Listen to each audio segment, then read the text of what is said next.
Hello everyone, welcome to judiciary by PW. I am Shimi Srivastava और आज के इस पर्टिकुलर सेशन में हम डिस्कस करने वाले हैं इन्वायरमेंटल प्रोटेक्शन एक्ट 1986। अब ये एक्ट आपका सीबीआई एपीपी एग्जामिनेशन में पूछा जाता है।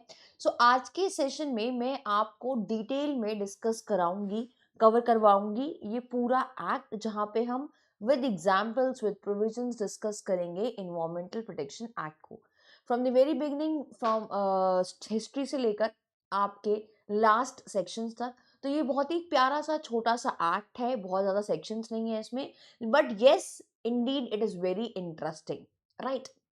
नाउ, इन्वायरमेंटल प्रोटेक्शन एक्ट लाने की जरूरत क्या पड़ी? इन्वायरमेंटल प्रोटेक्शन एक्ट को हम कब लेकर आए? इन्वायरमेंटल प्रोटेक्शन एक्ट में क्या पावर्स दी गई हैं, उसका पर्पस क्या है, ऑब्जेक्टिव क्या है और ये प्रोविजंस कहते क्या हैं, ये सब कुछ हम आज के इस पर्टिकुलर सेशन में डिस्कस करने वाले हैं।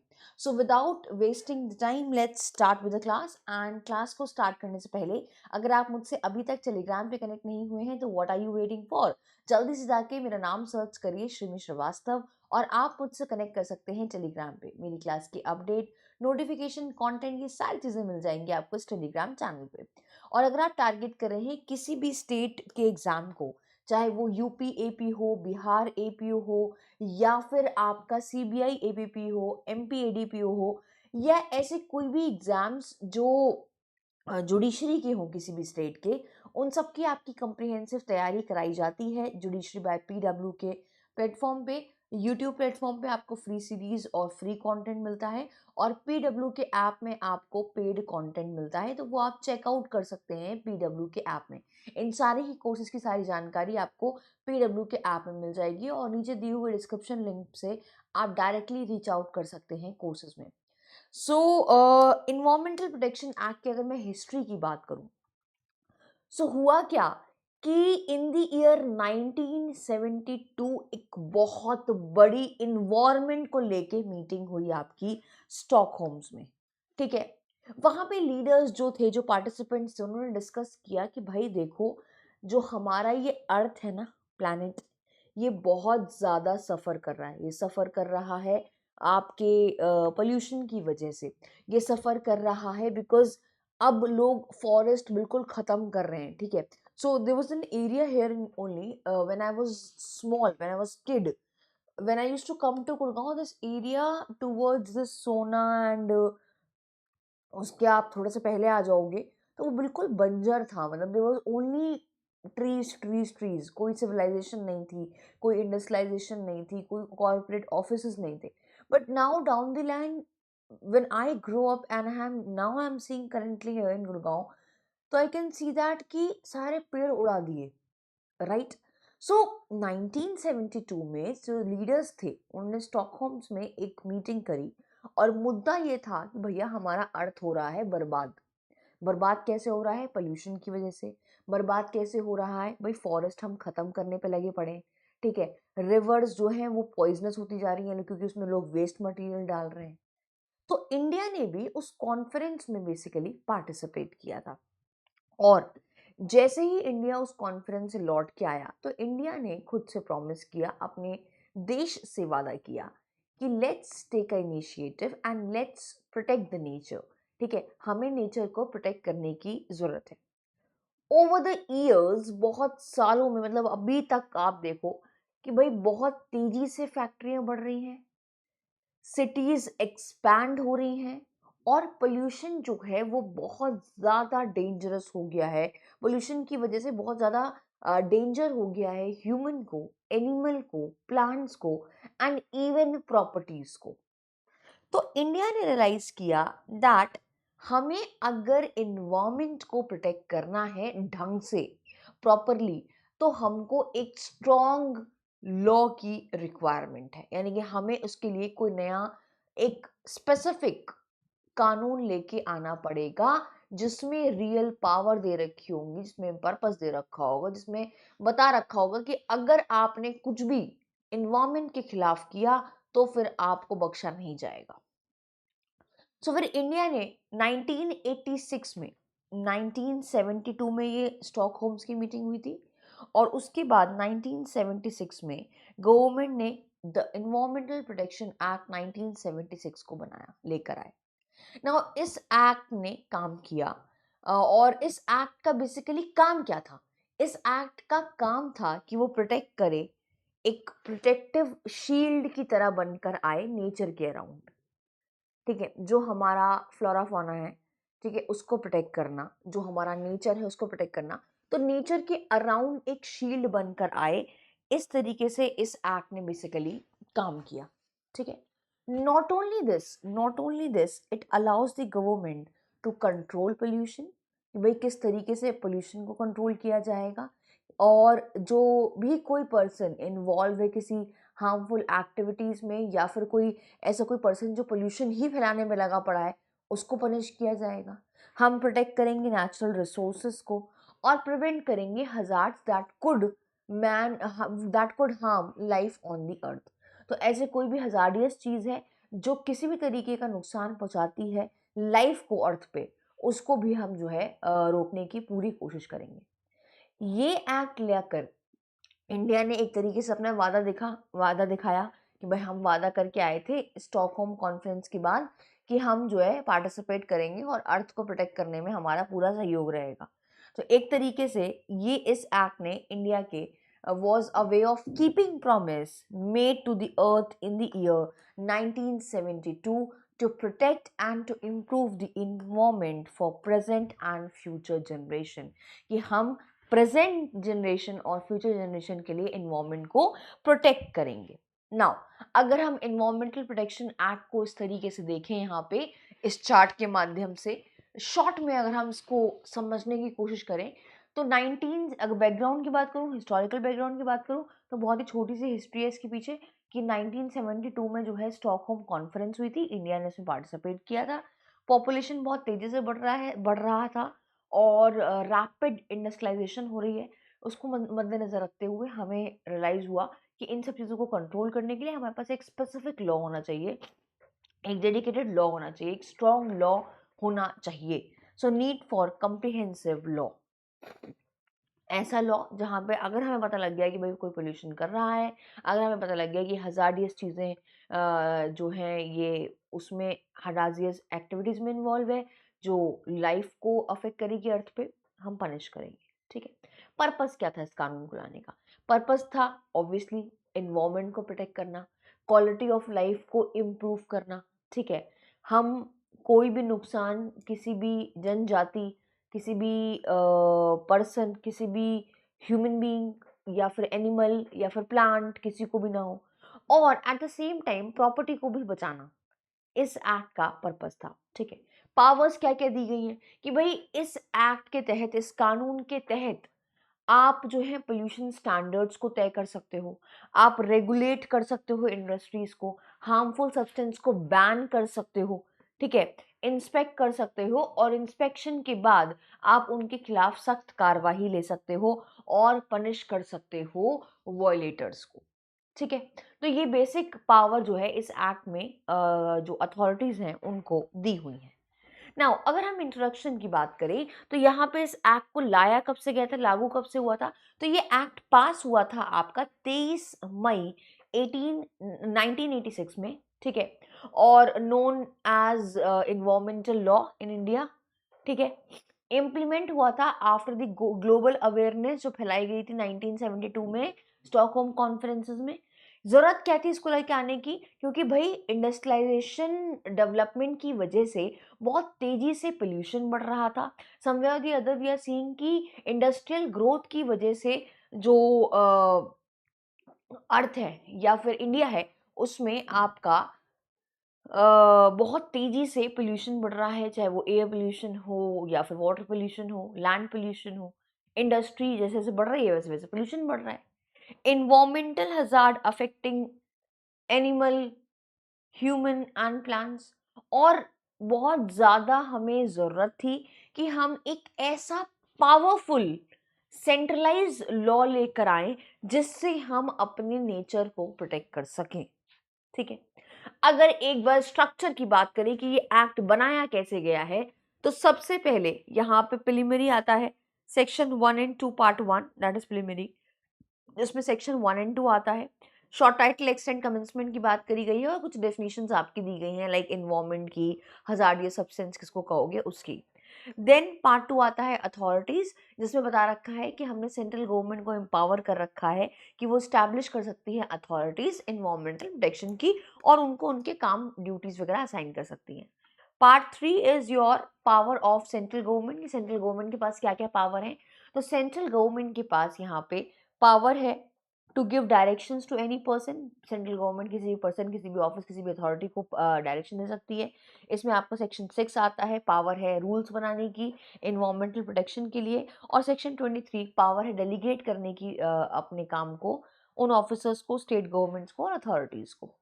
फिर पार्ट 4 में पोल्यूशन कंट्रोल मेजर्स में सेक्शन 7 से लेके सेक्शन 11 तक आता है, जिसमें स्टैंडर्ड्स फॉर इमिशन और discharge of pollutants, handling hazardous substances with prescribed safeguard, obligations to inform authorities in case of accidental pollution, power to enter an inspection by authorized officers, and power to take samples and prescribed procedure. ठीक है, तो ये सब आपका part 4 में आता है। Then talks about part 5, जिसमें इन्वायरमेंटल लैबोरेटरीज और एनालिसिस की बात करी गई है, सेक्शन 11 से लेकर सेक्शन 16 तक, जहाँ पे एस्टैब्लिशमेंट और recognition of environmental laboratories, government analysis की बात करी गई है, कब उनके रिपोर्ट को, गवर्नमेंट एनालिसिस की रिपोर्ट को हम एविडेंस मानेंगे।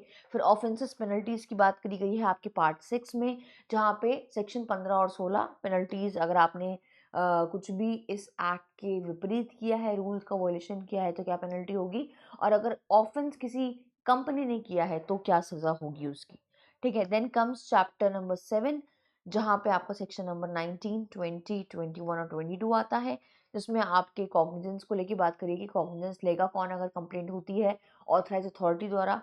Power to require information, report and returns, then members, officers, employees जो है पब्लिक सर्वेंट माने जाएंगे, और bar of jurisdiction on civil codes. ठीक है, the next chapter is your chapter number 8, जहाँ पे रूल मेकिंग और पार्लियामेंट्री ओवरसाइट की बात कर रखी है कि भाई रूल्स बनाने की पावर क्या है, रूल्स बनाने से पहले वो पार्लियामेंट के आगे रखे जाएंगे, and effect of other laws. तो ये आपके टोटल मिला के 26 सेक्शंस हैं इस पूरे एक्ट में। तो ये स्ट्रक्चर है जो बहुत सिंपल सा है, बहुत ही प्यारा सा है। अगर आप ब्रॉडली चैप्टर्स के नाम देखोगे तो कितना इजी है। सबसे पहले प्रिलिमिनरी बताया, फिर अथॉरिटीज के बारे में बताया, फिर सेंट्रल गवर्नमेंट की पावर को बताया, फिर पोल्यूशन कंट्रोल मेजर्स को बताया, उसके बाद आपका इन्वायरमेंटल लैबोरेटरीज और एनालिसिस के बारे में बता रखा है, ऑफेंसेस और पेनल्टीज बता रखी हैं, लीगल प्रोसीजर बता रखा है क्या होगा, रूल मेकिंग और पार्लियामेंट्री ओवरसाइट बता रखा है, और मिसलेनियस के बाद कंक्लूड कर दिया है इस पूरे एक्ट को,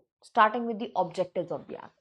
अगर हम ऑब्जेक्टिव्स की बात करें तो एक्ट का नाम ही बहुत क्लियर उद्देश्य बता रहा है कि भाई इस एक्ट का पर्पस या ऑब्जेक्ट है इन्वायरमेंट को प्रोटेक्ट करना और इन्वायरमेंट को इम्प्रूव करना, सिर्फ बचाना ही नहीं। ये इन्वायरमेंटल एक्ट एक तरीके से शील्ड बन के आया नेचर के अराउंड, लेकिन इस इन्वायरमेंटल एक्ट का पर्पस सिर्फ और सिर्फ इन्वायरमेंट को बचाना ही नहीं है, बट उसको इम्प्रूव करना भी है।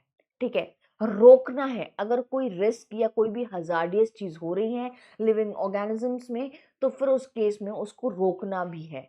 अचीव करना है better control over pollution sources. तो जहाँ से भी पोल्यूशन की जो भी सोर्सेज हैं आपकी, चाहे इंडस्ट्री हो या कोई भी XYZ सोर्सेज हैं आपके पोल्यूशन की, जहाँ से आपको लगता है कि भाई बहुत ज़्यादा पोल्यूशन हो रहा है इस चीज़ से, उसको भी हमको रोकना है और उस पर कंट्रोल रखना है। ठीक है, हमें उसको कंट्रोल करना है किसी भी तरीके से। ठीक है, अगर हम फीचर्स की बात करें इस एक्ट के, तो ये इस एक्ट के तहत सेंट्रल गवर्नमेंट को बहुत ही ज़्यादा वाइड पावर दे रखी है। एक सेंट्रलाइज एक्ट है आपका ये। ठीक है, सेंट्रल गवर्नमेंट आपके इन्वायरमेंटल स्टैंडर्ड्स को सेट कर सकता है। यहाँ पे सेंट्रल गवर्नमेंट बेसिकली रेगुलेट कर सकता है, और अगर कोई भी उसको पता लग जाता है कि ये इंडस्ट्री बहुत ज़्यादा पॉल्यूटिंग इंडस्ट्री है, इस इंडस्ट्री से पॉल्यूशन ज़्यादा हो रहा है, ठीक है, तो उस केस में सेंट्रल गवर्नमेंट उसको बंद भी कर सकती है। राइट, और यहाँ पे कोई भी हजार्डियस सब्सटेंस है, पता लगता है कि भाई ये केमिकल ऐसा है, ये सब्सटेंस ऐसा है जिससे जनता को नुकसान होगा, जिससे लोगों को नुकसान होगा, प्लांट खराब हो गए, एनिमल को अफेक्ट होगा, तो उसको भी खत्म कर सकता है। ठीक है, और इमरजेंसी मेजर्स भी सेंट्रल गवर्नमेंट ले सकता है ड्यूरिंग इन्वायरमेंटल क्राइसिस। तो अगर कोई भी इन्वायरमेंटल क्राइसिस आते हैं तो भाई जो भी इमरजेंसी मेजर्स लेने की ज़रूरत पड़े वो भी सेंट्रल गवर्नमेंट यहाँ पे ले सकता है। अगर इस एक्ट की पर्पस की बात करूं तो प्रोटेक्ट और इम्प्रूव करना एनवायरनमेंट को, प्रिवेंट करना hazard to human, animal, plants and property. Central government को वाइड पावर्स दे रखी हैं। अलाउ कर रखा है सरकार को कि वो एयर, वाटर और सॉइल क्वांटिटी को लेके स्टैंडर्ड सेट कर सकते हैं, ठीक है, रेगुलेट कर सकते हैं इंडस्ट्रीज को और रिस्ट्रिक्ट कर सकते हैं हार्मफुल सब्सटेंसेस को, इमरजेंसी एक्शन ले सकते हैं इन्वायरमेंटल क्राइसिस के दौरान और पनिश कर सकते हैं इंडिविजुअल या ऑर्गेनाइजेशंस को जो कॉज कर रही हैं आपकी पोल्यूशन। तो ये कुछ बेसिक सी इंफॉर्मेशन जो आपकी इन्वायरमेंटल प्रोटेक्शन एक्ट को लेके ज़रूरी थी, जो आपको एज एन एस्पिरेंट पता होनी चाहिए। Now next is starting with the preliminary part, that is section 1, जो इंट्रोड्यूस करता है इस बेसिक से इंफॉर्मेशन को लेकर आपके एक्ट के। क्या इंफॉर्मेशन है कि भाई इस एक्ट का शॉर्ट टाइटल क्या है? द इन्वायरमेंटल प्रोटेक्शन एक्ट 1946, 1986, ठीक है। नेक्स्ट इज एक्सटेंड कहाँ पे होता है? It applies to whole of India including your Jammu and Kashmir. तो अभी जम्मू एंड कश्मीर में भी लागू होता है even before 2019 changes, because it was a central law. पहले भी ये लगता था क्योंकि ये सेंट्रल लॉ है। एनीवेज अब ये पूरे देश पे लगता है, ठीक है। रीऑर्गेनाइजेशन एक्ट की बात नहीं है, ये बात हो रही है कि अभी करंटली क्या स्टेटस है। तो करंटली ये स्टेटस है कि भाई इन्वायरमेंटल प्रोटेक्शन एक्ट आपका पूरे देश भर पे लागू होता है। फोर्स में कब आया था? ये एक्ट पास 23 मई को हुआ था, लेकिन ये एक्ट आपका फोर्स में आया था 19 नवंबर 1986 में। 19 नवंबर 1986 में। And it started on the date जो सेंट्रल गवर्नमेंट ने डिसाइड की थी ऑफिशियल नोटिफिकेशन में नोटिफाई करके, ठीक है, ऑफिशियल गजेट में नोटिफाई करके। Next is your definition clause जो सेक्शन नंबर 2 है, और उसमें कुछ कुछ टर्म्स की आपकी ये डेफिनेशंस दी हुई हैं। अब देखो यहाँ पे आई एम होपिंग दैट कि आप लोगों के पास जो है बेयर एक्ट होगी और एक ही वीडियो में हम पूरे एक्ट को कंप्लीट करेंगे, यानी कि it is a one shot video जहाँ पे हम पूरा इन्वायरमेंटल प्रोटेक्शन एक्ट को कंप्लीट करेंगे। छोटा सा प्यारा सा एक्ट है। Starting with your environment. Environment का मतलब क्या है? एवरीथिंग अराउंड अस, हमारे आसपास कोई भी चीज़, चाहे वो हवा हो, पानी हो, ज़मीन हो, या फिर कोई भी ऐसी चीज़ जिसका कोई रिलेशन है ह्यूमन बीइंग के साथ, एनिमल के साथ, या फिर प्लांट के साथ, प्रॉपर्टी के साथ, माइक्रो ऑर्गेनिज्म के साथ, उसको हम इन्वायरमेंट कहते हैं। तो everything around us, air, water, land and relationship between humans, animals, plant, micro organisms और आपकी प्रॉपर्टी। अगर मैं इन्वायरमेंटल पोल्यूटेंट्स की बात करूं तो इन्वायरमेंटल पोल्यूटेंट्स क्या है? कोई भी सॉलिड, लिक्विड, गैस जो इन्वायरमेंट में प्रेजेंट है और किसी तरीके से हार्मफुल है और डेंजरस है ह्यूमन को, प्लांट्स को, एनिमल को, और इतने कंसिडरेबल अमाउंट में प्रेजेंट है जिससे हार्मफुल अफेक्ट हो रहा है, उसको हम इन्वायरमेंटल पोल्यूटेंट कहते हैं, ठीक है। इन्वायरमेंटल पोल्यूशन क्या होता है? तो इन्वायरमेंटल पोल्यूशन आपका डिफाइंड है when pollutants are present in the environment, जब यही हार्मफुल पोल्यूटेंट्स जो हैं वो इन्वायरमेंट में प्रेजेंट हैं, ठीक है। When the environmental pollutants are present in the environment in an amount that causes harm और डेंजर। तो जब ये इन्वायरमेंटल पोल्यूटेंट्स उस इन्वायरमेंट में प्रेजेंट रहेंगे तो हम कहेंगे भाई इन्वायरमेंटल पोल्यूशन हो गया, ये इन्वायरमेंटल पोल्यूशन हो रहा है। हजार्डियस सब्सटेंस को किसको कहोगे? कोई भी substance that causes harm because of its chemical, physical और टॉक्सिक नेचर। एक सब्सटेंस हजार्डियस सब्सटेंस कब कहलाएगा? जब वो सब्सटेंस बेसिकली किसी तरीके का नुकसान पहुंचा रहा है। क्यों? क्योंकि उसकी प्रॉपर्टीज ऐसी हैं, उसकी केमिकल, फिजिकल और टॉक्सिक नेचर है, उसकी वजह से वो हार्म पहुंचा रहा है। तो उस सब्सटेंस को हम क्या कहेंगे? आपका उस सब्सटेंस को हम कहेंगे हजार्डियस सब्सटेंस। ऑक्यूपायर, ऑक्यूपायर वो पर्सन है जो कंट्रोल कर रहा है किसी भी प्रेमाइसिस को या किसी भी फैक्ट्री को। जो ऑक्यूपाई कर रहा है, जो वहां पे है, वो पर्सन आपका जो है ऑक्यूपायर है। ऐसा पर्सन जो कंट्रोल कर रहा है किसी भी फैक्ट्री को या किसी भी प्रेमाइसिस को। इसमें आपके ओनर्स भी इंक्लूडेड रहते हैं, ठीक है। हैंडलिंग एक्टिविटीज लाइक मैन्युफैक्चरिंग, आप मैन्युफैक्चर कर रहे हो, ट्रांसपोर्ट कर रहे हो, स्टोर कर रहे हो, यूज कर रहे हो या डिस्पोज ऑफ कर रहे हो हजार्डियस सब्सटेंस को, that means you are handling with the hazardous substance.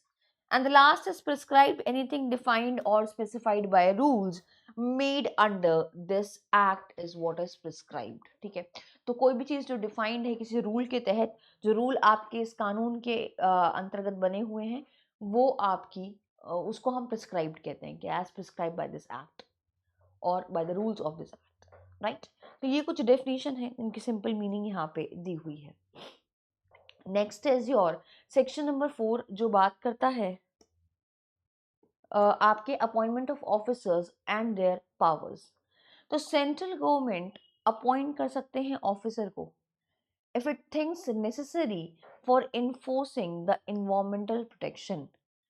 अब यहाँ पे क्या कह रहा है कि ऑफिसर का अपॉइंटमेंट और उनके पास उनकी पावर, उनके पास क्या क्या पावर्स होंगी, उसके बारे में सेक्शन 4 ने बताया कि सेंट्रल गवर्नमेंट अपॉइंट कर सकते हैं ऑफिसर्स और इस एक्ट को इन्फोर्स करने के लिए उनको पावर दे सकते हैं। Now these officers can be given specific powers and duties under this act. इस एक्ट के तहत उनको कुछ स्पेसिफिक पावर्स और ड्यूटीज भी दी हुई हैं। The officers work under the control and direction of central government. ये बहुत इंपॉर्टेंट है कि जो ये ऑफिसर्स इनका अपॉइंटमेंट सेंट्रल गवर्नमेंट कर रहा है, तो ये उनके ही कंट्रोल और डायरेक्शन में काम करते हैं, या कोई भी अथॉरिटी जो अपॉइंट की गई है गवर्नमेंट द्वारा। ठीक है, now these officers helps us in monitoring, enforcing and implementation of environmental law. ये ऑफिसर्स का क्या काम है, हमें हेल्प करना, कि ये सेंट्रल गवर्नमेंट को हेल्प करते हैं, कि सेंट्रल गवर्नमेंट को बताते हैं कि हाँ हम मॉनिटर कर रहे हैं ठीक से, आपके इन्वायरमेंटल कानूनों का कोई वायलेशन तो नहीं कर रहा, क्या हम इन्वायरमेंटल लॉ प्रॉपर तरीके से इम्प्लीमेंट हो रहे हैं या उनको इन्फोर्स किया जा रहा है, ये सब चेक करने का काम इन ऑफिसर्स का होता है। Example, monitoring factories. तो कोई भी ऑफिसर जो है वो विजिट कर सकता है फैक्ट्री को और चेक कर सकता है कि क्या वो फॉलो कर रहे हैं, जो पोल्यूशन कंट्रोल के नॉर्म्स हैं, जो रूल्स हैं, उनको फॉलो कर रहे हैं या फिर नहीं। एग्जाम्पल, इंस्पेक्टिंग का केमिकल प्लांट, कि भाई जाके ऑफिसर्स ने क्या किया, इंस्पेक्ट किया, इंस्पेक्ट करने की पावर है यहाँ पे, इंस्पेक्ट किया केमिकल प्लांट को इंश्योर करने के लिए कि प्रॉपर वेस्ट ट्रीटमेंट हो रहा है या नहीं हो रहा है। पोल्यूशन इन्वेस्टिगेशन कर सकते हैं कि ऑफिसर जो है वो इन्वेस्टिगेट कर सकते हैं कोई भी कंप्लेंट अगर किसी ने दर्ज कराई है अबाउट एयर, वाटर और लैंड पोल्यूशन। जैसे फॉर एग्जांपल किसी टेक्सटाइल फैक्ट्री के पास नदी बह रही है, तो वहां पे जाके उसको चेक कराए, ठीक है, रिवर को चेक कराए कि वहां पे कितना डाई कंटेमिनेशन है, राइट, वहां पे किस तरीके से डिस्पोज ऑफ किया जा रहा है आपके वेस्ट को, तो वो चेक कराए। तो ये सब चीजें जो है ये ऑफिसर्स चेक कर सकते हैं। अभी चेक क्यों कर रहे हैं, ये इंश्योर करने के लिए कि एक्ट प्रॉपर तरीके से इन्फोर्स हो रहा है और इस एक्ट का इम्प्लीमेंटेशन प्रॉपर हो रहा है। Then comes your section number 5 जो बेसिकली बात करता है आपके कि भाई सेंट्रल गवर्नमेंट को वाइड पावर दे रखी है कि वो इशू कर सकता है डायरेक्शन किसी भी पर्सन को, किसी भी ऑफिसर को, किसी भी अथॉरिटी को, कि भाई आप जो है वो प्रोटेक्ट करने के लिए, इम्प्रूव करने के लिए इन्वायरमेंट को कुछ कुछ चीज़ें कर सकते हैं, कुछ कुछ एक्ट्स कर सकते हैं। देखो सेक्शन 5 जो है इस एक्ट का, वो सेंट्रल गवर्नमेंट को वाइड पावर देता है to issue directions to any person, officer, authority for the purpose of protecting or improving the environment. It ensures that government can act decisively even if other law exists to prevent environmental damage or hazard. तो environmental damage को protect करने के लिए, prevent करने के लिए, रोकने के लिए, डैमेज ना हो उसके लिए यहाँ पे सेंट्रल गवर्नमेंट ने वाइड पावर दे रखी है कि सेंट्रल गवर्नमेंट ने वाइड पावर दे रखी है, डायरेक्शंस इशू कर सकते हैं किसी भी पर्सन को, सेंट्रल गवर्नमेंट किसी भी अथॉरिटी को, किसी भी ऑफिसर को, कि भाई हमें जो है किसी भी तरीके से इन्वायरमेंटल डैमेज को प्रोटेक्ट करना है। Now authorities to issue direction, तो यहाँ पे कहता है कि जो सेंट्रल गवर्नमेंट है ना, वो रिटन डायरेक्शन इशू कर सकता है किसी भी पर्सन को। इस पर्सन में आपके इंडिविजुअल भी आते हैं, फैक्ट्री ओनर्स भी आते हैं और कंपनीज भी आती हैं, ठीक है, किसी भी ऑफिसर को, किसी भी अथॉरिटी को, अथॉरिटी में गवर्नमेंट बॉडीज भी आती हैं, एजेंसीज और इन्वायरमेंटल बोर्ड के मेंबर्स भी आते हैं, ठीक है। तो यहाँ पे ये अथॉरिटी डायरेक्शन इशू करने की किसके पास है, सेंट्रल गवर्नमेंट के पास है। अब ये जो अथॉरिटी है और सेंट्रल गवर्नमेंट के पास डायरेक्शन इशू करने की, ये बाइंडिंग नेचर की है।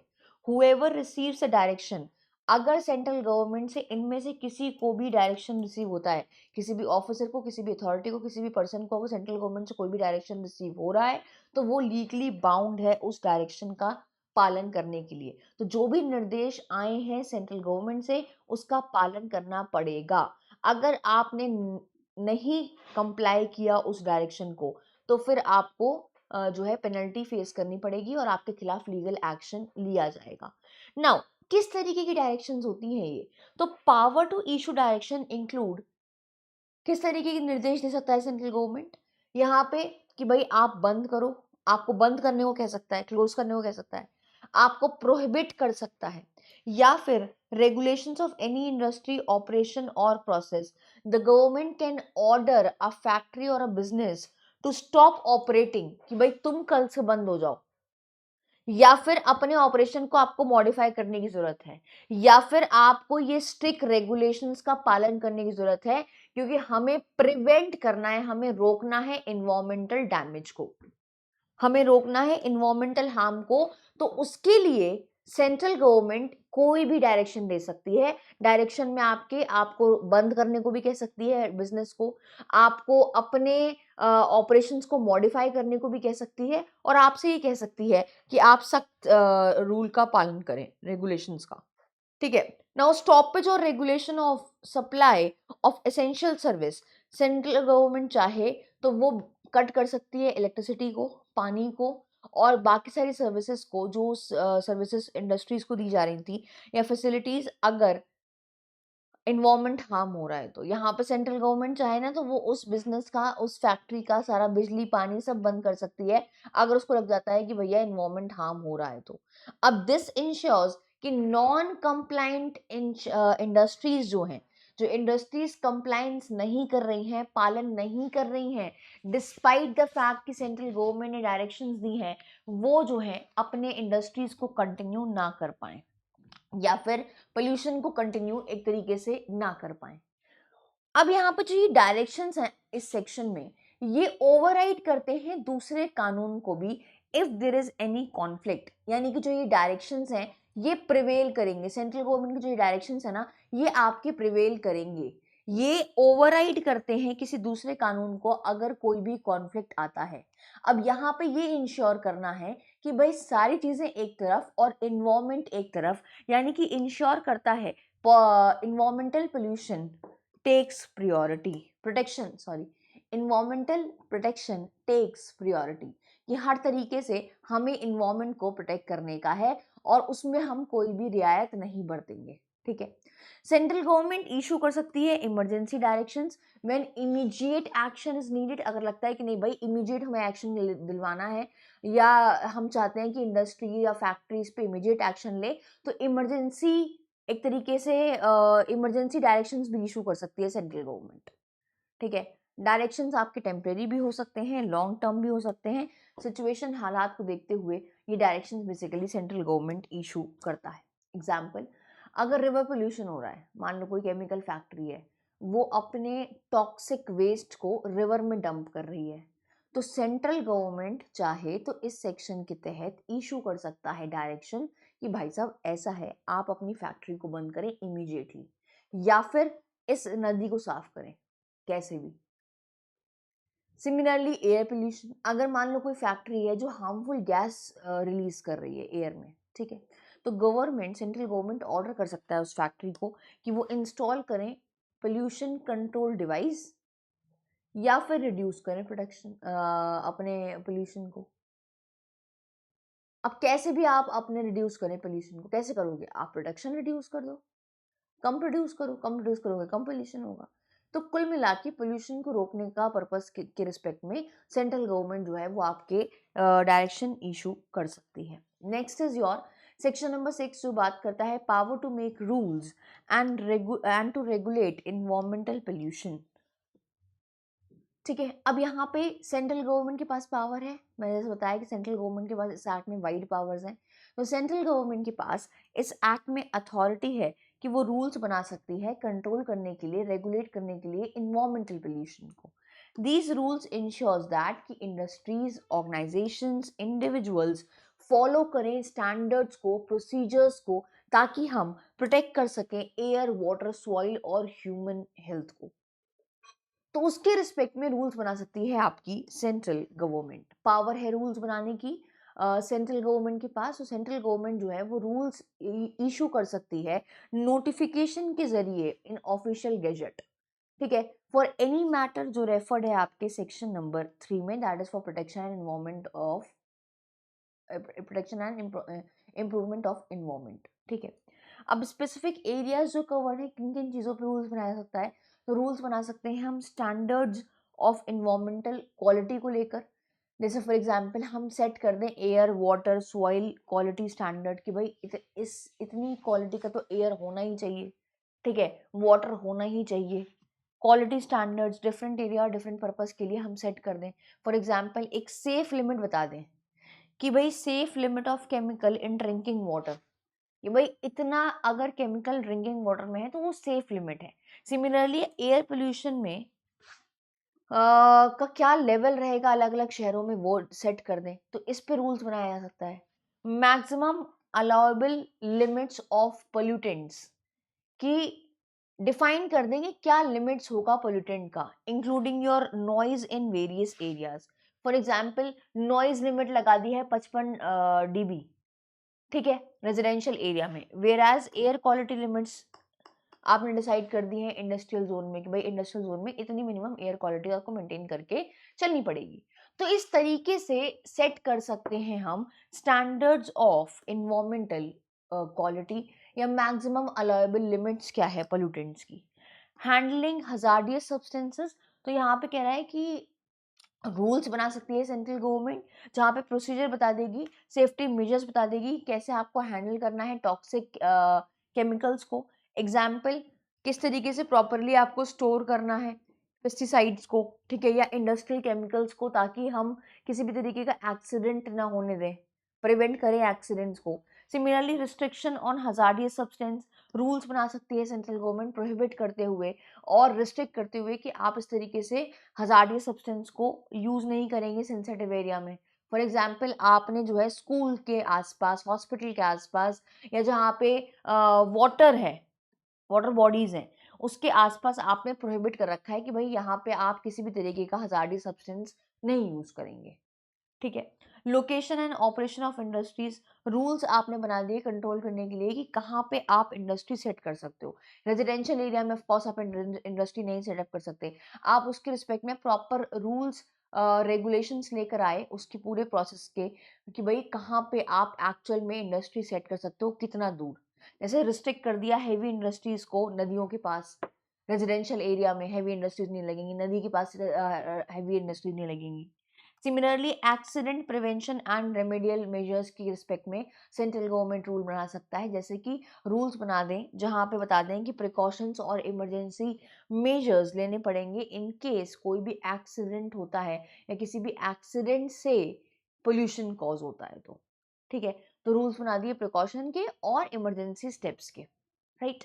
एग्जाम्पल, फायर सेफ्टी मेजर्स आपने रख दिए केमिकल फैक्ट्रीज में, क्लीन अप प्रोसीजर आपने बताया, अगर फैल जाता है केमिकल किसी भी तरीके का, फैल गया, मान लो गिर गया, फैल गया, कोई जो है बैरल फट गया या व्हाटसोएवर इट इज केमिकल का, तो उस केस में कैसे उसको क्लीन करना है, उसका प्रोसीजर क्या होगा, तो उसके रिस्पेक्ट में जो है सेंट्रल गवर्नमेंट बेसिकली आपका रूल्स बना सकती है, right. Then comes your section number 7 जो बात करता है लिमिट्स ऑन इमिशन और डिस्चार्ज ऑफ पोल्यूटेंट्स, ठीक है। अब देखो यहाँ पे क्या कह रहा है, सेक्शन 7 का बेसिक पर्पस ये है। अब हम नेक्स्ट चैप्टर में एंटर कर गए।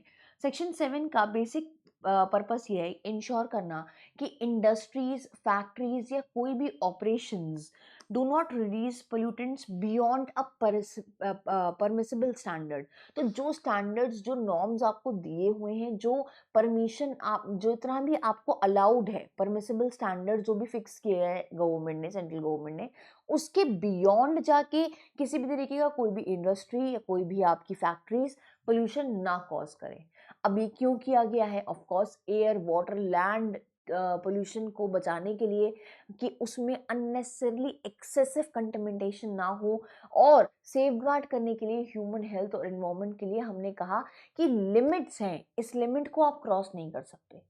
आप अगर पोल्यूशन इससे ज़्यादा रिलीज करते हो, या जो परमिसिबल लिमिट है, स्टैंडर्ड जो सेट कर रखे हैं उससे ज़्यादा करते हो, तो डेफिनेटली आपको जो है फिर पेनल्टी भुगतनी पड़ेगी। ठीक है। नाउ एनी पर्सन, इंडस्ट्री या फिर फैक्ट्री या कोई भी ऑपरेशन में डिस्चार्ज पोल्यूटेंट्स मस्ट कंप्लाई। जो भी किसी भी फैक्ट्री या कोई भी पर्सन या कोई भी ऑपरेशन या कोई भी इंडस्ट्री अगर पोल्यूटेंट रिलीज कर रही है ना, तो उसको लिमिट के अंदर ही रिलीज करना है। प्रोहिबिशन है एक्सेसिव पोल्यूशन का, यानी कि दे कैन नॉट डिस्चार्ज और emit pollution above the range or above the prescribed limit. Not only this, this includes your air, water, soil, noise and hazardous substances. किसी भी तरीके का आप पोल्यूटेंट अगर रिलीज कर रहे हैं तो लिमिट के बियॉन्ड जाके नहीं कर सकते। ये ड्यूटी है हर इंडस्ट्री ओनर की या हर ऑपरेटर की कि वो इंश्योर करे कि pollution does not exceed limits, और अगर आप फेल हो जाते हो कंप्लाई करने के लिए, लिमिट्स के बियॉन्ड जाके पोल्यूशन कॉज कर रहे हो, तो फिर आपके ऊपर पेनल्टी और लीगल एक्शन लिया जाएगा, सख्त कार्रवाई की जाएगी। इसका एक एग्जांपल कि भाई अगर मान लो सीमेंट फैक्ट्री है, तो सीमेंट फैक्ट्री एक लिमिट के बियॉन्ड, एक सेट लिमिट जो है उसके बियॉन्ड जाके धुआं या स्मोक नहीं इमिट कर सकती। ठीक है, या डस्ट नहीं जो है प्रोड्यूस कर सकती। बियॉन्ड द अलाउड लिमिट्स आप स्मोक और डस्ट को रिलीज नहीं कर सकते। अगर एयर क्वालिटी स्टैंडर्ड्स अलाउ करती है 10 ग्राम पर आई डोंट नो, मतलब like this is 10 gram cube, metre cube, ठीक है, of particular matter emission must not exceed that. ठीक है, तो भाई अगर आपका allowed permissible limit whatsoever it is, उसके बियॉन्ड अगर आप जाते हो, तो then you have to fair the you have to face the direct consequences, legal action आपके खिलाफ लिए जाएंगे। ठीक है। नेक्स्ट, वाटर पोल्यूशन के रिस्पेक्ट में अगर कोई भी टेक्सटाइल फैक्ट्री है, मान लो कोई भी टेक्सटाइल फैक्ट्री बनाई गई है ट्रीट करने के लिए वेस्ट वाटर को before releasing it into the river, तो अब यहाँ पे कहता है कि कोई भी आपने केमिकल यूज किया, ठीक है, उस केमिकल के जो स्टैंडर्ड्स हैं, वो स्टैंडर्ड जो परमिसिबल अलाउड है गवर्नमेंट द्वारा उतने ही होने चाहिए, उसमें उतना ही केमिकल कंसंट्रेशन होना चाहिए। सपोज नॉइस पोल्यूशन का एग्जांपल देखते हैं कि मान लो अगर कोई भी मशीन शॉप है किसी भी रेजिडेंशियल एरिया में, must keep noise with in the prescribed decibel limits only. उसी डेसिबल में होना चाहिए जो लिमिट्स आपके जितनी डेसिबल वाली लिमिट्स अलाउड है ना, उतने में ही होना चाहिए उस मशीन का नॉइज, उससे ज़्यादा नहीं होना चाहिए अगर वो रेजिडेंशियल एरिया में आपको अलाउ कर दी गई है लगाने को तो।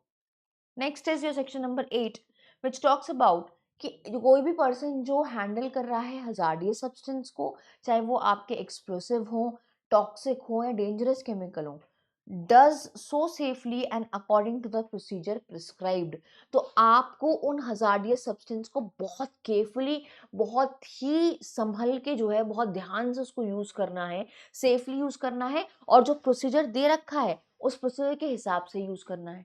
हम यहाँ पे ये सेक्शन क्यों इनकॉर्पोरेट किया है? क्योंकि हमें ह्यूमन हेल्थ और एनिमल प्लांट सबको प्रोटेक्ट करना है, एनवायरनमेंट को प्रोटेक्ट करना है किसी भी तरीके के एक्सीडेंट से।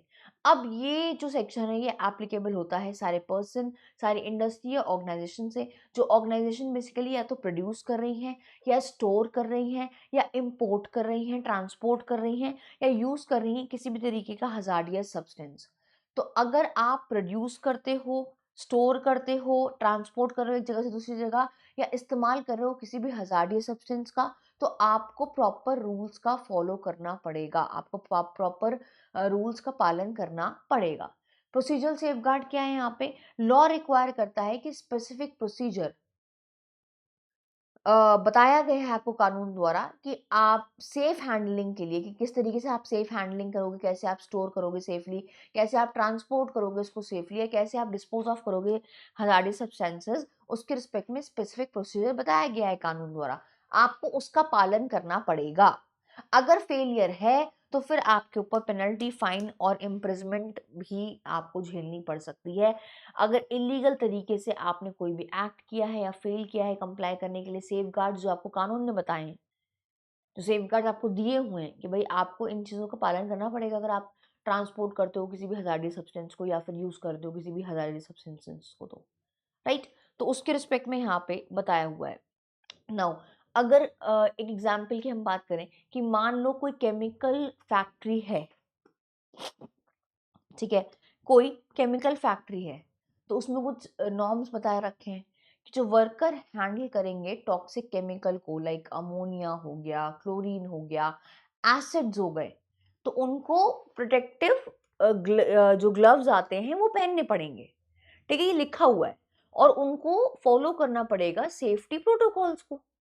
तो ये आपके प्रोसीजर, जो प्रोसीजरल सेफगार्ड्स हैं वो बता रखे हैं कानून द्वारा, बस आपको उनका पालन करना है अगर आप सब्सटेंसेस को हैंडल कर रहे हो किसी भी तरीके से या फिर उसको यूज कर रहे हो तो। नेक्स्ट है सेक्शन नंबर 9 जो बात करता है furnishing of information to authorities and agencies. अब पर्पस क्या है सेक्शन 9 का? इंश्योर करना कि एनी एक्सीडेंटल और potential environmental pollution must be reported immediately. Section number 9 ये इंश्योर करता है कि अगर कोई भी एक्सीडेंटल या कोई भी पोटेंशियल इन्वायरमेंट पोल्यूशन हुआ है तो उसको आप रिपोर्ट करो इमीडिएटली अप्रोप्रिएट अथॉरिटीज को। It also makes the responsible person accountable for migration and expenses for remedial action. This protects the people, ecosystem, and also the property from environmental harm. अब देखो section 9 exactly क्या कहता है।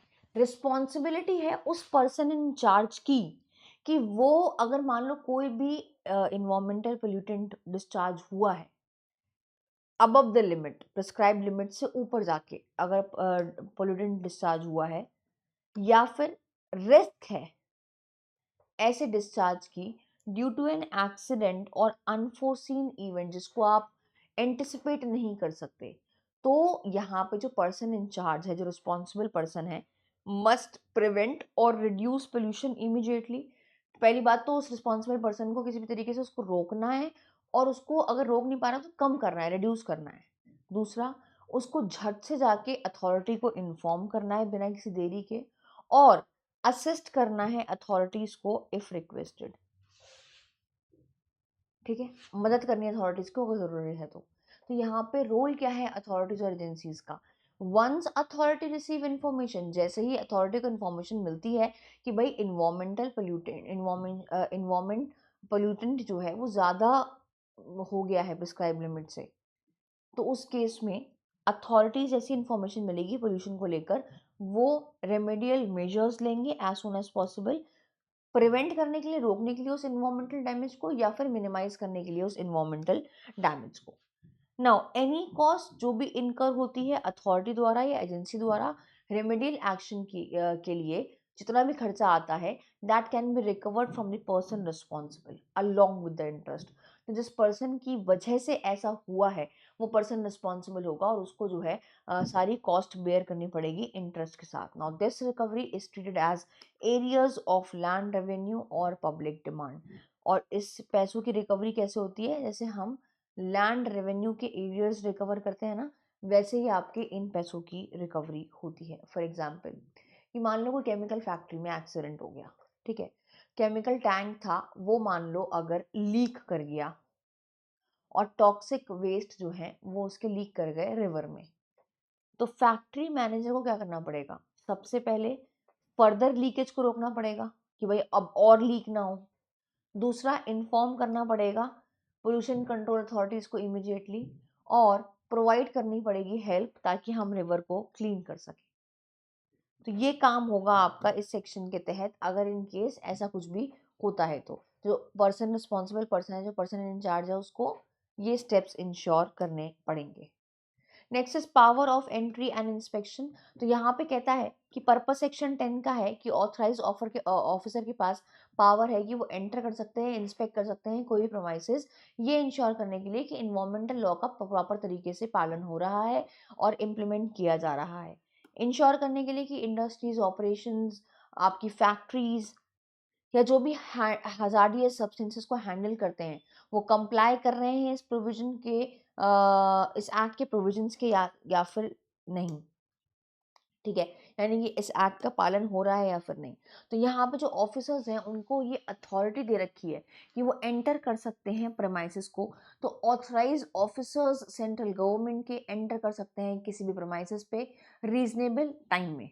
ठीक है, अब ऐसा नहीं कि आप रात में जा रहे हो 2 बजे, तो रीजनेबल टाइम में आप विजिट कर सकते हो फैक्ट्रीज को, प्रेमाइसेस में आप घुस सकते हो। पर्पस क्या है घुसने का? कि भाई आप जो है ये चेक कर रहे हो कि प्रॉपर तरीके से इस एक्ट के जो प्रोविजंस हैं उनका पालन हो रहा है। आप चेक कर रहे हो कोई ऑर्डर या कोई डायरेक्शन जो सेंट्रल गवर्नमेंट ने इशू किए हैं वो फॉलो हो रहे हैं या फिर नहीं हो रहे हैं। आप चेक करने के लिए, इंस्पेक्ट करने के लिए, एग्जामिन करने के लिए या इक्विपमेंट को टेस्ट करने के लिए रिकॉर्ड्स, डॉक्यूमेंट्स और मटेरियल ऑब्जेक्ट को चेक करने के लिए आप एंटर कर रहे हो, या फिर आप सर्च कर रहे हो अगर आपके पास रीजनेबल बिलीव है कि इस एक्ट के तहत ऑफेंस हो रहा है, यानी कि जो परमिसिबल लिमिट है उसके बियॉन्ड जाके आप काम कर रहे हो, पोल्यूशन कॉज कर रहे हो। अगर ऐसी इंफॉर्मेशन है तो आप सर्च कर सकते हो जाके।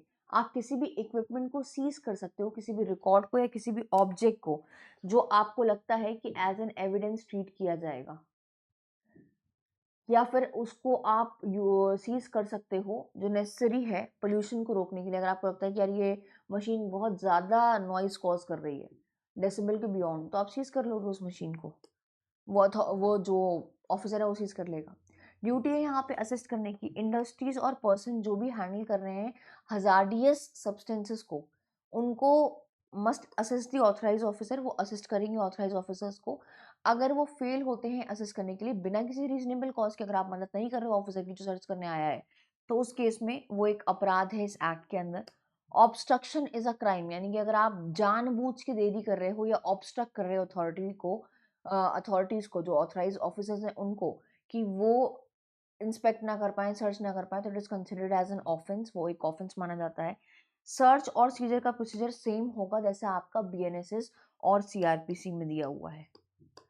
ठीक है, सेम प्रोसेस होगा।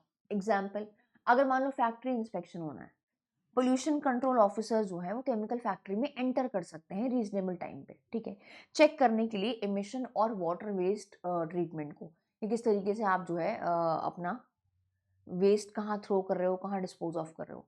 नाउ दिस इंस्पेक्ट्स रिकॉर्ड, वो रिकॉर्ड भी चेक कर सकते हैं, इक्विपमेंट्स को भी चेक कर सकते हैं, ये इंश्योर करने के लिए कि भाई जो इन्वायरमेंटल स्टैंडर्ड्स हैं उनका पालन हो रहा है या फिर नहीं।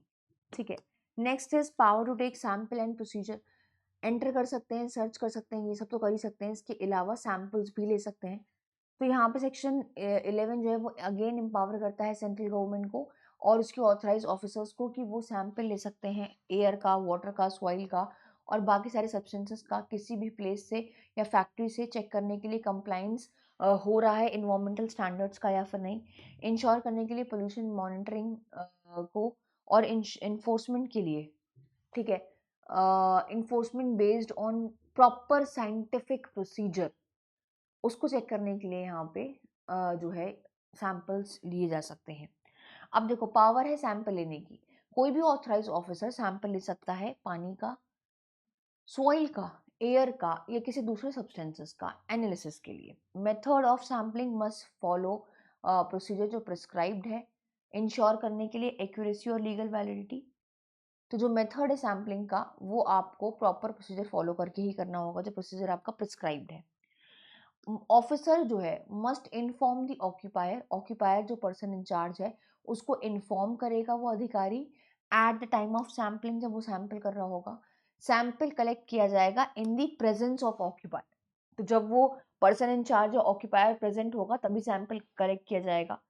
मार्किंग, सीलिंग एंड साइनिंग, तो यहाँ पे जो सैंपल कंटेन किया गया है उस पर मार्किंग होगी, उस पर सील लगाई जाएगी, मोहर लगाई जाएगी और उस पर साइन किए जाएंगे, दोनों के, ऑफिसर के भी और ऑक्यूपायर के भी। अब ये क्यों है, ऐसा क्यों किया, साइन क्यों किया, सील क्यों किया, मार्क क्यों किया? इंश्योर करने के लिए द चेन ऑफ कस्टडी, और किसी भी तरीके की उस सैम्पलिंग के साथ छेड़खानी ना हो उसको प्रिवेंट करने के लिए ये मार्किंग, सैम्पलिंग और साइनिंग हुई है। ठीक है, फिर उस सैंपल को भेजा जाएगा एनालिसिस के लिए बिना किसी देरी के सेंट्रल गवर्नमेंट रिकॉग्नाइज्ड लैबोरेटरीज में। ठीक है, अगर ऑक्यूपायर मान लो एब्सेंट है या मना कर रहा है मैं साइन नहीं करूंगा तो क्या होगा? तो अगर ऑक्यूपायर एब्सेंट है तो ऑफिसर कलेक्ट करेगा सैंपल, मार्क करेगा, सील करेगा और उस पर साइन करेगा। ठीक है, अगर ऑक्यूपायर मना कर रहा है, रिफ्यूज कर रहा है साइन करने के लिए, तो ऑफिसर जो है वो साइन करेगा कंटेनर को और इन्फॉर्म करेगा गवर्नमेंट एनालिसिस को इन राइटिंग कि भाई फलाना ऑक्यूपायर जो है वो मना कर रहा था। अब एडमिसिबिलिटी क्या होगी, जो भी ये सैंपल एनालिसिस का रिजल्ट है ना, are only legally valid if all the procedure are full complied, यानी कि अगर जब सारे प्रोसीजरल स्टेप का कंप्लाइंस हुआ है तो हम इसको लीगली वैलिड मानते हैं। इस सैंपल की जो भी रिपोर्ट आएगी उसको, उस रिपोर्ट को हम लीगली वैलिड मानते हैं। एग्जाम्पल, अगर एयर पोल्यूशन को चेक करना है तो ऑफिसर जो है वो एयर सैंपल को ले सकता है नियर दी पावर प्लांट के पास जो भी एयर है उसको जो है उसका उस एयर का सैंपल ले सकता है। मेजर करने के लिए स्मोक्स और पर्टिकुलर जो कि क्या पर्टिकुलर्स हैं इसमें, या जो पार्टिकल्स क्या हैं, कितने डस्ट पार्टिकल्स हैं, उनके लेवल को चेक करने के लिए वो वहाँ के प्लांट के आसपास की हवा का सैंपल ले सकता है। ठीक है, सैंपल को सील किया जाएगा और फिर सेंड किया जाएगा लैब में फॉर एनालिसिस। ठीक है, तो गवर्नमेंट लैब्स में गवर्नमेंट एनालिसिस्ट होते हैं, वो बेसिकली आपके चेक करते हैं। ठीक है, तो अगर प्रॉपर प्रोसीजर से किया गया है, तो प्रॉपर प्रोसीजर से अगर सैम्पलिंग हुई है तो उस सैंपल को जब भेजा जाएगा एनालिसिस के लिए तो उसकी रिपोर्ट आपकी लीगल वैलिड मानी जाएगी। Next is your section number 12 जो बात करता है इन्वायरमेंटल लैबोरेटरीज की। अब अगेन सेंट्रल गवर्नमेंट जो है वो स्टैब्लिश कर सकता है या फिर रिकॉग्नाइज कर सकता है किसी भी लैब्स को that will analyse the environmental samples, जो बेसिकली इन्वायरमेंटल सैंपल को एनालाइज करेगी, हेल्प करेगी इन्फोर्स करने के लिए पोल्यूशन कंट्रोल लॉस को। नाउ ये लैब्स जो हैं वो इंश्योर करती हैं that data from air, water, land, soil or other sample is reliable for monitoring and legal action, right. तो इन्वायरमेंटल लैबोरेटरीज का काम क्या है, सबसे पहले तो इनको स्टैब्लिश कौन करता है, इनको सेंट्रल गवर्नमेंट स्टैब्लिश कर सकती है। ठीक है, तो स्टैब्लिश कर सकती है एक या एक से ज़्यादा इन्वायरमेंटल लैबोरेटरीज को, पहली बात, या रिकॉग्नाइज कर सकती है किसी भी एग्जिस्टिंग लैबोरेटरीज को एज इन्वायरमेंटल लैबोरेटरीज। ठीक है, यहाँ पे रिकॉग्नाइज कर सकती है एग्जिस्टिंग लैबोरेटरीज को, या इंस्टीट्यूट कर सकती है इंस्टीट्यूट्स एज इन्वायरमेंटल लैबोरेटरीज, किसी भी एग्जिस्टिंग लैबोरेटरी को कह देगी कि भाई ये इन्वायरमेंटल लैबोरेटरी है। नाउ ये लैब्स क्या करेंगे, ये लैब्स बेसिकली एनालिसिस करेंगे, टेस्ट करेंगे इन्वायरमेंटल सैंपल का। ठीक है, रूल्स क्या है यहाँ पे लैबोरेटरी फंक्शन के, सेंट्रल गवर्नमेंट नोटिफाई करेगी रूल से, बाय रूल्स प्रिस्क्राइब करेगी, स्पेसिफाई करेगी फंक्शंस क्या हैं इन लैब्स के। फंक्शंस हैं टेस्टिंग, एनालिसिस, रिपोर्टिंग। ठीक है, प्रोसीजर क्या है सबमिट करने का सैंपल, इंक्लूडिंग कि कैसे आपको एयर सेंड करनी है, वाटर सेंड करना है, सॉइल कैसे सेंड करना है, या बाकी सारे सैंपल कैसे जो है भेजने हैं। फॉर्मेट क्या होगा लैब रिपोर्ट का, फीस पेबल जो होगी रिपोर्ट्स के लिए, और बाकी सारे मैटर्स जो ज़रूरी हैं इनेबल करने के लिए लैबोरेटरीज को और परफॉर्म करने के लिए ड्यूटी एफिशिएंटली, इन सब चीज़ों के रिस्पेक्ट में जो है सेंट्रल गवर्नमेंट बाय रूल्स सब कुछ बताएगी। ठीक है, एग्जाम्पल एयर क्वालिटी मॉनिटरिंग करनी है, तो अगर मान लो लेबोरेटरी टेस्ट में एयर सैंपल गया है किसी सिटी से चेक करने के लिए, उस सिटी में कितना पोल्यूशन का लेवल है एंड वो जनरेट करता है रिपोर्ट, तो वो रिपोर्ट आपकी ऑथेंटिक होगी और लीगल पर्पस के लिए यूज की जाएगी। ठीक है, next is your government analysis. तो सेंट्रल गवर्नमेंट अगेन अपॉइंट करते हैं गवर्नमेंट एनालिसिस्ट, या रिकॉग्नाइज करते हैं किसी भी क्वालिफाइड एक्सपर्ट को एज गवर्नमेंट एनालिसिस्ट। ठीक है, इंश्योर करने के लिए कि जो रिपोर्ट आई है वो एक्यूरेट है और वैलिड है, मॉनिटर करने के लिए कि प्रॉपर तरीके से पोल्यूशन और क्या हमारे एनवायरमेंटल लॉस का पालन हो रहा है या फिर नहीं हो रहा है। तो इसके लिए सेक्शन 13 में बेसिकली अपॉइंटमेंट और रिकॉग्निशन की बात करी है गवर्नमेंट एनालिसिस्ट की। लैब्स की हमने पहले ही बात कर ली। तो सेंट्रल गवर्नमेंट जो है वो अपॉइंट कर सकता है, रिकॉग्नाइज कर सकता है किसी पर्सन को with prescribe qualification to act as a government analyst, कि तुम जो है गवर्नमेंट एनालिस्ट की तरह काम करोगे।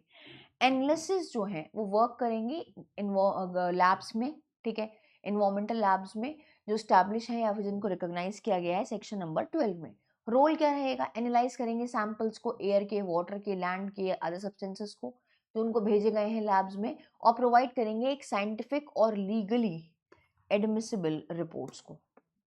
और ये उस सैंपल को एनालाइज करके सैंपल भेजा जाएगा लैब में ये एनालिसिस बैठे होंगे जो एनालाइज करेंगे उन सारे सैंपल्स को। ठीक है, यानी कि मान लो पर्टिकुलर लेवल ऑफ पोल्यूशन कितना है एयर में, उस सिटी के जैसे उस सैंपल में, ये सब एनालाइज करके एक रिपोर्ट बनाते हैं बेसिकली ये analyst. Next is report of government analysis. तो जो ये रिपोर्ट बना रहे हैं गवर्नमेंट एनालिसिस, उसकी वैल्यू क्या है? जो रिपोर्ट प्रिपेयर करी गई है और साइन करी गई है गवर्नमेंट एनालिसिस द्वारा, आप उनको यूज कर सकते हो एज लीगल एविडेंस किसी भी प्रोसीडिंग में। जो प्रोसीडिंग आपकी इन्वायरमेंटल प्रोटेक्शन एक्ट के तहत चल रही है, उस प्रोसीडिंग में आप इस रिपोर्ट का इस्तेमाल कर सकते हो as a valid of evidence, और इसकी क्रेडिबिलिटी भी होगी और इसका उसको जो इसकी रिलायबिलिटी भी होगी इस रिपोर्ट की। ठीक है ना। रिपोर्ट जो ऑफिशियल रिपोर्ट्स हैं आपके एज एन एविडेंस, कोई भी डॉक्यूमेंट या कोई भी रिपोर्ट जिसपे साइन कर रखे हैं गवर्नमेंट एनालिसिस ने, वो एडमिसिबल होगा एज एविडेंस इन लीगल और regulatory proceeding under this act. जो भी फैक्ट्स आपके, जो भी तथ्य उस रिपोर्ट में लिखे हुए हैं, आप उनको यूज कर सकते हो प्रूफ करने के लिए द प्रेजेंस और द लेवल ऑफ पोल्यूशन, ठीक है, या एनी अदर इन्वायरमेंटल फैक्टर जो एग्जामिन किया है एनालिसिस ने, उन सारे फैक्ट्स को आप एज एन एविडेंस यूज कर सकते हो before the court of law, right. Next is your section number 15 जो बात करता है पेनल्टी फॉर कंट्रावेंशन की। अब यहाँ पे हम बात कर रहे हैं ऑफेंसेस और पेनल्टीज की, कि अगर कोई भी प्रोविजन का आपने ब्रीच किया है, वायलेशन किया है, किसी भी एक्ट का, रूल का, ऑर्डर का, डायरेक्शन का जो इशू किया है सेंट्रल गवर्नमेंट ने, या फिर नॉन कंप्लायंस हुआ है इन्वायरमेंटल लॉ का, तो उसके फिर आपको सख्त से सख्त कार्रवाई झेलनी पड़ेगी, ठीक है, इंक्लूडिंग इम्प्रिजमेंट ऑल्सो। तो यहाँ पे कहता है कि अगर कोई भी पर्सन फेल हो जाता है फॉलो करने के लिए कोई भी प्रोविजन इस एक्ट का, कोई रूल, कोई ऑर्डर, कोई direction, then in that particular case उनको इम्प्रिजमेंट होगी 5 साल तक की हो सकती है, अप टू 5 ईयर्स, और फाइन हो सकता है 1 साल तक का, या फिर दोनों हो सकता है। अगर आप बार बार वो ऑफेंस कर रहे हो, कंटिन्यूइंग ऑफेंस है, अगर वॉयलेशन कंटिन्यू होता है पहली बार कन्विक्शन के बाद, तो एडिशनल फाइन आपको आप पे इम्पोज किया जाएगा 5,000 रुपए पर डे के हिसाब से, जब तक आप वॉयलेशन को कंटिन्यू रखते हो। तो यहाँ पे कह रहा है कि अगर offence continues beyond 1 year after conviction, convict कर लिया उसके बाद भी आप 1 साल तक अपराध कर ही रहे हो, तो यहाँ पे इम्प्रिजमेंट आपकी एक्सटेंड कर दी जाएगी 5 साल से 7 साल तक के लिए, right. Offences by the company. अब यहाँ पे कह रहा है कि कंपनीज भी लायबल होते हैं, उनके ऑफिसर्स भी लायबल होते हैं अगर उन्होंने कोई भी ऑफेंस किया है इस एक्ट के तहत। तो कंपनीज रिस्पॉन्सिबल होती हैं अगर कंपनी ने अपराध कमिट किया है, तो एवरी पर्सन जो डायरेक्टली इंचार्ज है उस कंपनी से, उस बिजनेस से उस टाइम पे, वो भी गिल्टी होगा, उसको भी हम गिल्टी कंसिडर करेंगे।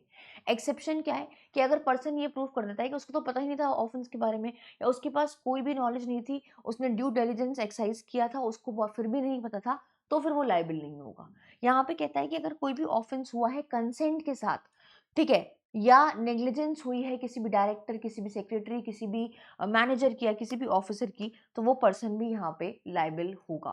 कंपनी में कोई भी body, corporate, firm, association of individuals, ये सब आते हैं, और डायरेक्टर्स में पार्टनर जो होता है फर्म का, उसको भी यहाँ पे इंक्लूड किया गया है। Next is your section number 17 जो बात करता है ऑफेंस बाय गवर्नमेंट डिपार्टमेंट्स। अगर सरकारी दफ्तर ही ऑफेंस कर रहे हैं तो क्या होगा? ये सेक्शन इनकॉर्पोरेट किया है इंश्योर करने के लिए कि गवर्नमेंट जो सरकारी दफ्तर है ना, उनको भी कोई रियायत नहीं मिलेगी, उनको कोई स्केप नहीं है रिस्पॉन्सिबिलिटी से, उनकी भी रिस्पॉन्सिबिलिटी है इन्वायरमेंट को प्रोटेक्ट करना, तो उनको किसी भी तरीके की कोई छूट नहीं है। Government departments can not escape responsibility if they violate environmental laws. तो अगर उन्होंने इन्वायरमेंटल लॉ का पालन नहीं किया है, कानूनों का जो है वॉयलेशन किया है इन्वायरमेंटल कानूनों का, तो उस केस में जो उस ऑफिस के जो हेड ऑफ द डिपार्टमेंट है उनको और दूसरे ऑफिसर्स जो हैं वो लाइबल होंगे फॉर द ऑफेंस जो कमिट हुआ है। नाउ लाइबिलिटी कैसे होगी हेड ऑफ द डिपार्टमेंट की? अगर कोई भी गवर्नमेंट डिपार्टमेंट कोई भी अपराध कमिट करता है, तो जो हेड ऑफ द डिपार्टमेंट है उसको हम गिल्टी करार करेंगे, ठीक है, हम उसको कंसिडर करेंगे गिल्टी। एक्सेप्शन तब होगा कि भाई हेड ऑफ द डिपार्टमेंट तब लायबल नहीं होगा अगर वो ये प्रूफ कर देता है कि उसके बिना नॉलेज के हुआ है, या फिर उसके ड्यू डिलिजेंस के बाद उसको पता नहीं चला और वो प्रिवेंट नहीं कर पाया, उसने पूरी अपना पूरे विवेक का इस्तेमाल किया था, बट फिर भी वो जो है उसको प्रिवेंट नहीं कर पाया, तो उस केस में हेड लायबल नहीं होगा। दूसरे ऑफिसर्स की लायबिलिटी की अगर हम बात करें, तो अगर ऑफेंस हुआ है कंसेंट से या फिर नेग्लिजेंस से किसी दूसरे ऑफिसर के other than the head officer, तो उस केस में वो ऑफिसर भी गिल्टी माना जाएगा इस एक्ट के अंतर्गत, ठीक है। जैसे मान लो इलीगल डिस्पोजल हो रहा है वेस्ट का बाय म्युनिसिपल डिपार्टमेंट। अब सिटी को क्लीन करने के लिए, सिटी की सैनिटाइजेशन के लिए डिपार्टमेंट जो है वो डंप करता है अनट्रीटेड वेस्ट इनटू रिवर, ठीक है। अब जो हेड है वो लाइबल होगा unless they prove due diligence. अगर मान लो गलत तरीके से डिस्पोज ऑफ किया जा रहा है, इलीगल तरीके से डिस्पोज ऑफ किया जा रहा है वेस्ट को, तो जो म्युनिसिपल डिपार्टमेंट का हेड है वो लाइबल होगा, या कोई भी पर्सन जिसके कंसेंट से हो रहा है ये, वो पर्सन भी लाइबल होगा।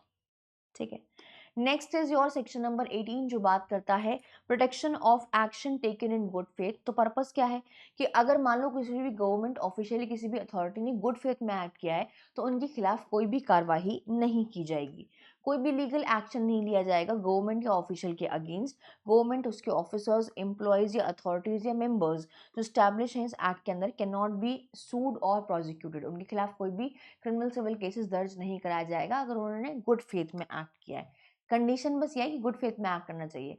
ये प्रोटेक्शन तभी अप्लाई होगा जब गुड फेथ में एक्ट किया है। एक्शन इंक्लूड्स कि भाई कुछ भी ऐसा एक्ट किया है कुछ भी ऐसा किया है जो इस एक्ट को ही इम्प्लीमेंट करने के लिए है, या फिर इशू किया है कोई भी ऑर्डर या डायरेक्शन या कोई भी मेजर्स लिए हैं प्रिवेंट करने के लिए, कंट्रोल करने के लिए पोल्यूशन, अगर ऐसा कुछ भी किया है गुड फेथ में तो उनके खिलाफ कोई भी कार्रवाई नहीं की जाएगी। राइट, जैसे मान लो किसी गवर्नमेंट ऑफिसर ने ऑर्डर कर दिया कि भाई फैक्ट्री को बंद कर दो। क्यों बंद कर दो? क्योंकि भाई इससे जो है बहुत ज़्यादा पोल्यूशन हो रहा है, परमिसिबल लिमिट्स के बियॉन्ड जाके हो रहा है। तो उस केस में आप उस गवर्नमेंट ऑफिसर को लाइबल नहीं करोगे, उसके खिलाफ केस नहीं करने चले जाओगे। Next is your section number 19 जो बात करता है कॉग्निजेंस ऑफ ऑफेंस की। यहाँ पे कह रहा है कि भाई इस अगर अपराध हो जाता है इस एक्ट में तो कॉग्निजेंस कौन लेगा। तो ये सेक्शन जो है कंट्रोल करता है कि बताता है आपको कि अप्रोच कौन कर सकता है कोर्ट को अगर वॉयलेशन हो रहा है एनवायरमेंटल प्रोटेक्शन एक्ट का। तो अब यहाँ पे only authorise complaints are recognised. तो जो ऑथराइज कंप्लेंट्स हैं सिर्फ वही रिकॉग्नाइज करी गई हैं। कोर्ट जो है इस एक्ट के अंतर्गत सुओ मोटो एक्ट नहीं कर सकता, खुद से एक्शन नहीं ले सकता। तो courts can not act on their own, खुद से कोर्ट एक्ट नहीं करेंगे। ठीक है, उनके पास कोई कंप्लेंट आनी चाहिए, जब कोर्ट के पास कंप्लेंट जाएगी तभी कोर्ट उस पर एक्ट करेगा। तो कंप्लेंट कौन कौन कर सकता है? कोई भी सेंट्रल गवर्नमेंट या फिर कोई भी ऑथराइज ऑफिसर या अथॉरिटी उसकी, कोई भी person who has given at least 60 days prior notice of the offence to the government और ऑथराइज्ड ऑफिसर। तो कोई भी पर्सन जिसने एटलीस्ट 60 दिन का नोटिस दिया हो अथॉरिटी को, गवर्नमेंट को, सरकार को, उसके बाद वो पर्सन भी जो है कोर्ट में जाके कंप्लेन कर सकता है। पर्पस क्या है नोटिस का? अब नोटिस का पर्पस ये है कि अथॉरिटी को आपने टाइम दे दिया है कि अथॉरिटी ने पहले इन्वेस्टिगेट किया और उस पोल्यूशन को रोकने की कोशिश करी, उस इशू को सॉल्व करने की कोशिश करी कोर्ट के इन्वॉल्वमेंट से एक तरीके से पहले।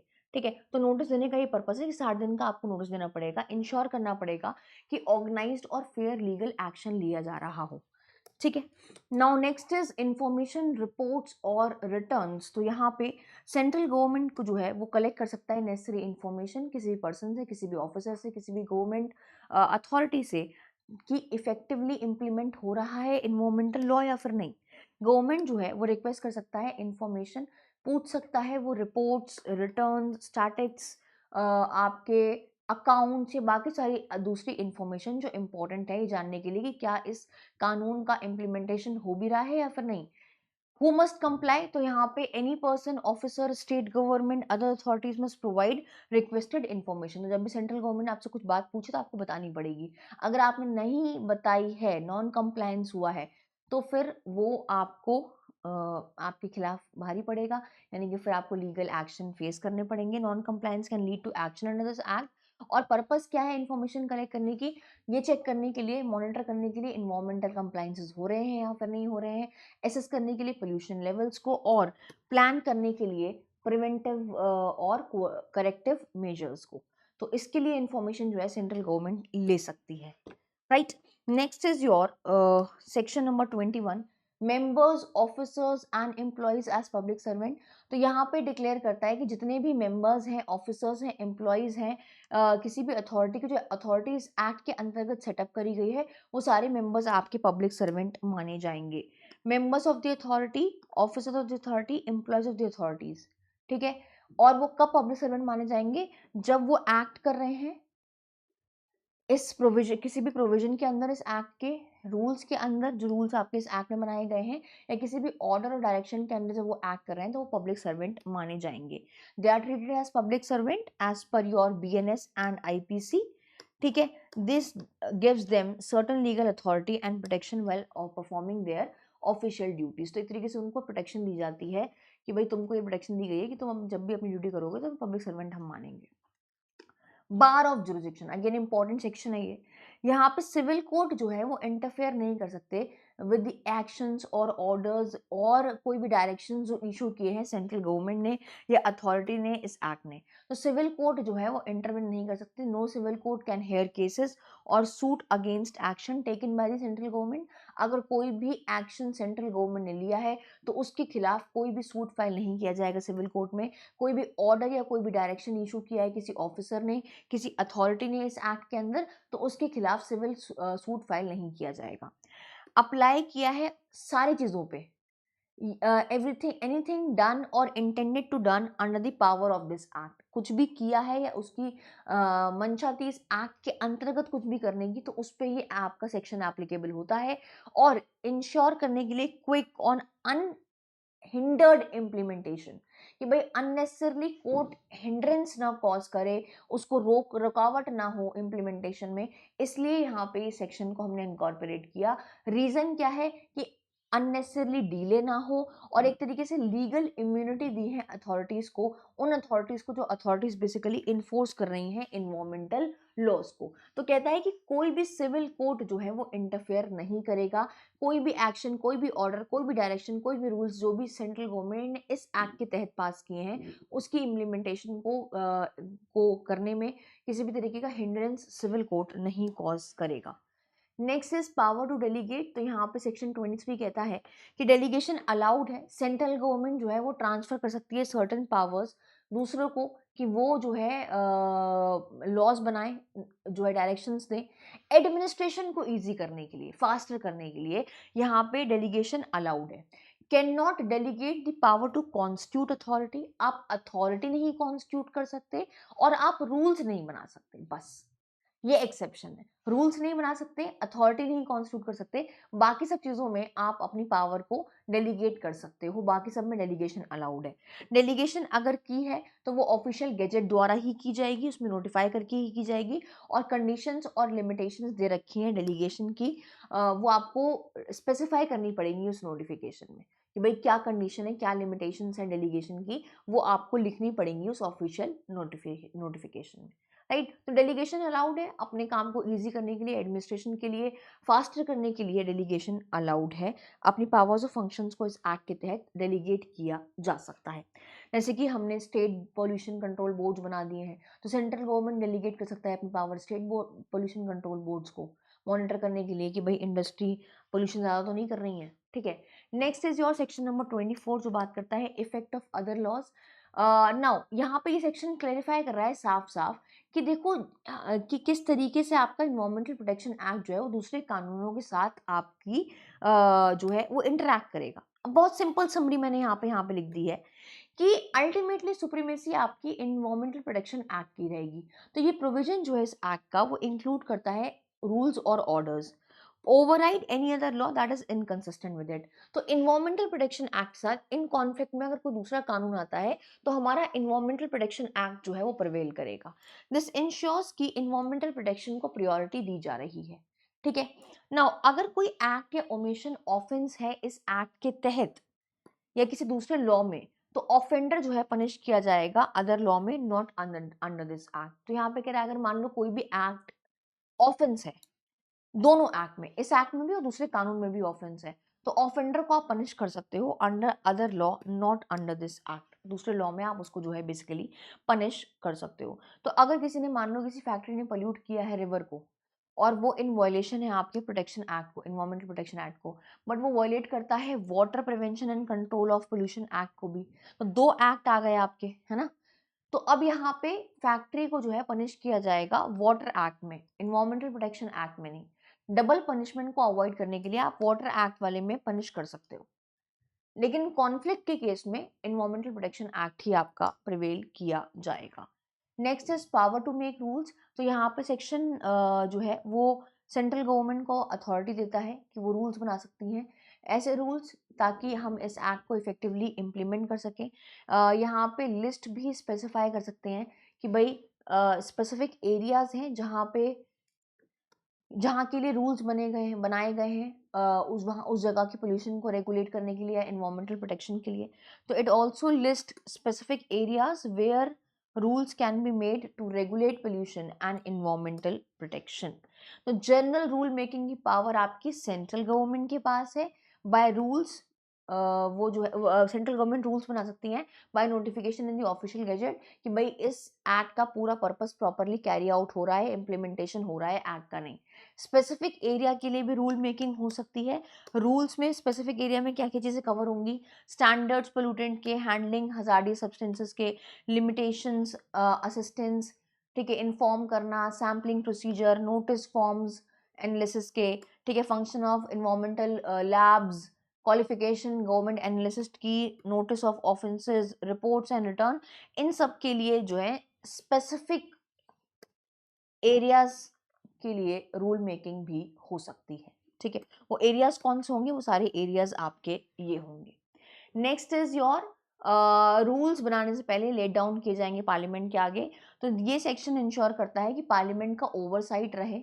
ठीक है, सारे रूल्स पे जो रूल्स आपके इस एक्ट के अंतर्गत बनाए जा रहे हैं, तो यहाँ पे हर रूल जो है जो इस एक्ट में बनाया जाएगा वो प्रेजेंट किया जाएगा before both the house of parliament as soon as it is made. दोनों हाउस के आगे, लोकसभा राज्यसभा के आगे पेश किया जाएगा। और यहाँ पे ये रूल रिमेन रहता है पार्लियामेंट के आगे 30 दिनों के लिए, which can be in single session or spread in 2 or more successive session, that is not very important। ठीक है, तो मतलब रूल बनाने से पहले पार्लियामेंट्री का ओवरसाइट भी यहाँ पे रहेगा। अगर दोनों पार्टीज दोनों हाउस ऑफ पार्लियामेंट एग्री कर जाते हैं एक्सपायरी से टाइम से पहले, तो यहाँ पे रूल पास हो जाता है, रूल बन जाता है।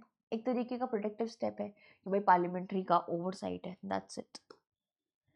So this was all from my and in this entire act. ये पूरा एक्ट आपका मैंने यहाँ पे कवर करवा दिया है।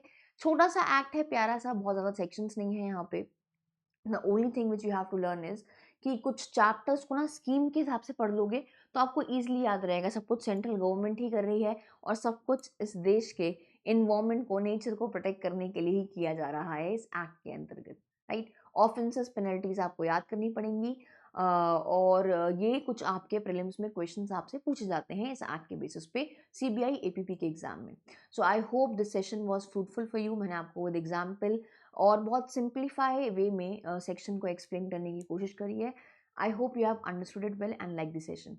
So this was all from my and in today's session. अगर आप मुझसे अभी तक टेलीग्राम पे कनेक्ट नहीं हुए हैं तो आप मुझे सर्च कर सकते हैं मेरे नाम से और आप मुझसे कनेक्ट कर सकते हैं टेलीग्राम पे। कोई भी डाउट है in respect of course, examination session, तो आप मुझे रीच आउट कर सकते हैं इस टेलीग्राम चैनल पे।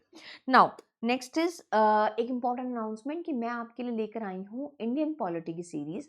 ये सीरीज आपकी ऑलरेडी स्टार्ट हो चुकी है 6 नवंबर से और ये सीरीज का टाइम है 6 से 7 शाम को। 6 से 7 जुडिशरी बाय पीडब्ल्यू की यूट्यूब चैनल पे मैं लाइव क्लास लेती हूँ जहाँ पे हम इंडियन पॉलिटी के सारे सब्जेक्ट्स कवर कर रहे हैं। तो अगर आप किसी भी स्टेट जुडिशरी एग्जामिनेशन को या एपीयू एग्जामिनेशन को टारगेट कर रहे हैं जहाँ पे इंडियन पॉलिटी आपसे पूछा जाता है एज अ सब्जेक्ट, तो मेरे साथ जुड़ना ना भूलें मंडे टू फ्राइडे शाम को 6 बजे से 7 बजे तक, जहाँ पे हम इंडियन पॉलिटी को कवर कर रहे हैं।